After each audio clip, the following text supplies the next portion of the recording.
Beth Long here for Fox Sports Next with Sam Webb of GBW. We are here in Chicago wrapping up Big Ten Media Days as we speak. Everyone's exiting McCormick Place. But we wanted to bring you our thoughts on Michigan. So, I mean, the hot topic here this weekend was Denard Robinson. I mean, today he had a whole film crew following him around. He was Mr. It here this weekend. So what do you think? What was your opinion on him this weekend? And also, what do you think Coach Hoke had to, what do you have to say about him?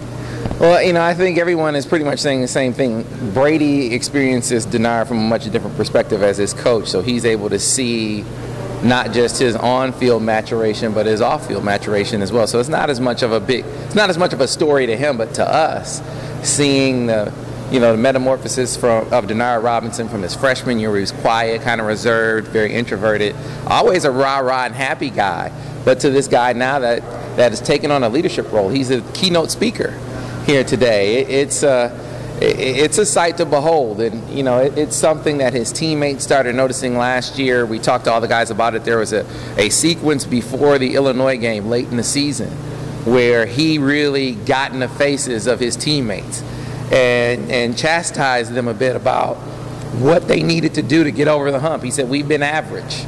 We don't want to be average anymore. If we aren't going to be average anymore, there's an approach we need to have going into games." And I think you had guys in that room listening to them talk about it that were just utterly shocked to hear this coming out of Denard Robinson. And he said, he saw a need for that.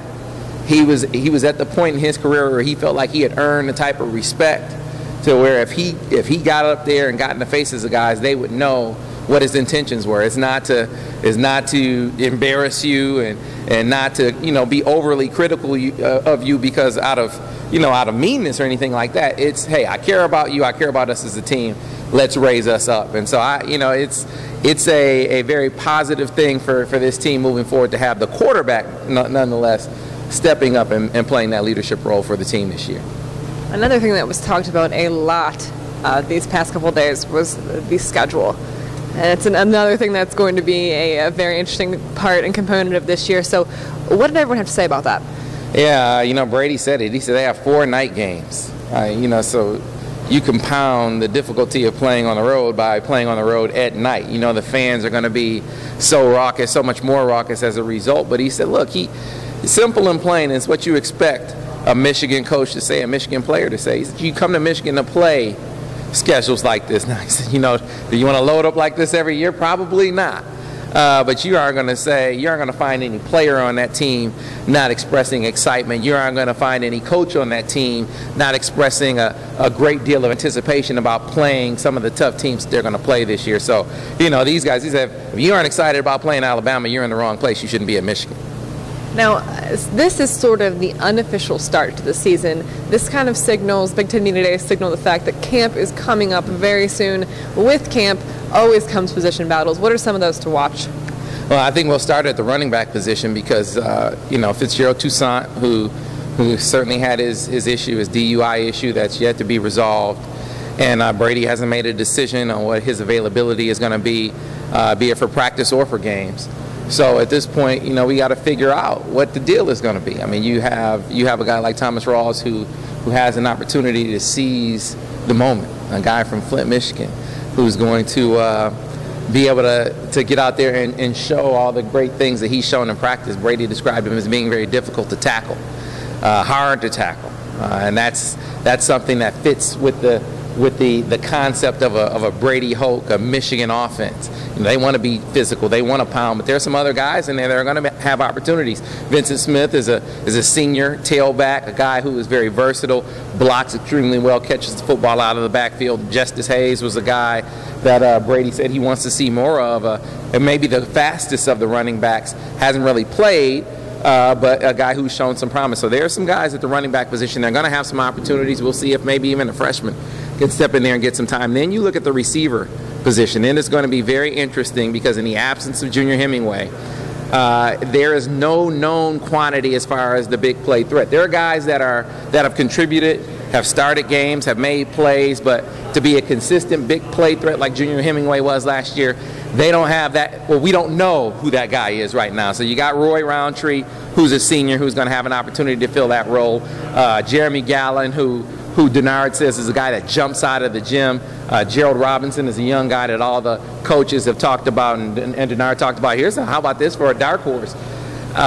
Devin Gardner, the quarterback. I mean, he is a quarterback. He is the quarterback. I know he switched to number 12. He's the backup quarterback still. But Denard said, you look at that guy out on the football field, he walks out there and splits out. You think he's a receiver. He can high point the ball. He can get deep. He can make all the big plays that you expect receivers to make. And he's 6'5". So, that's a guy. And Brady said they feel comfortable doing different things, doing more things with Devin this year because he's been in the system, so he knows the offense. You don't feel like you're going to take too much away from him being a backup quarterback.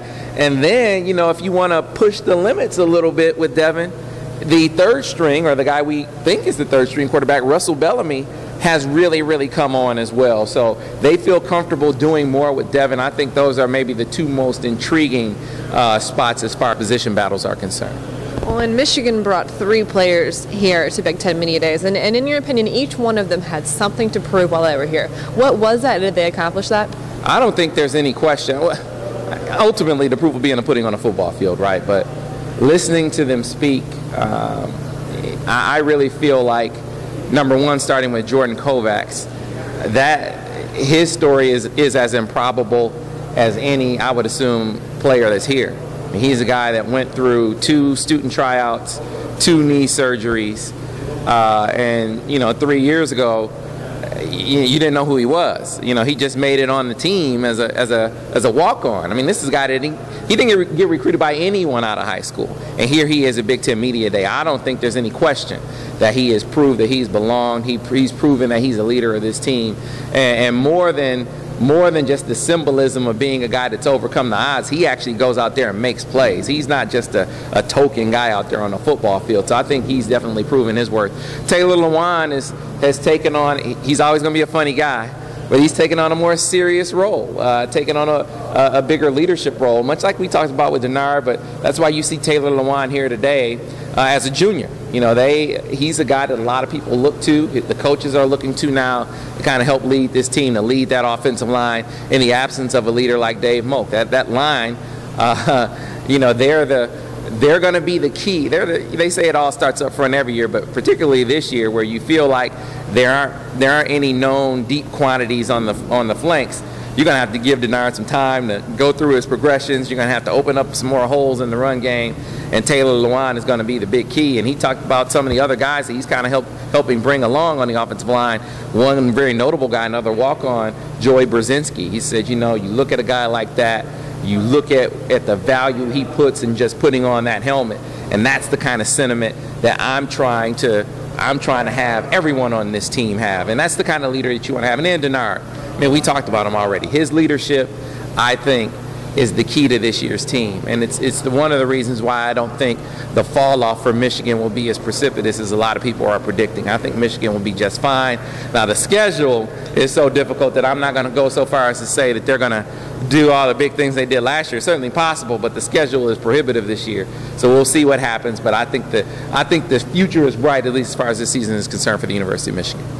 Lots to look forward to for you GBW subscribers. So make sure you stay on GBW and Fox Sports Next for the latest from Sam and I as we wrap up things here at Big Ten Media Day.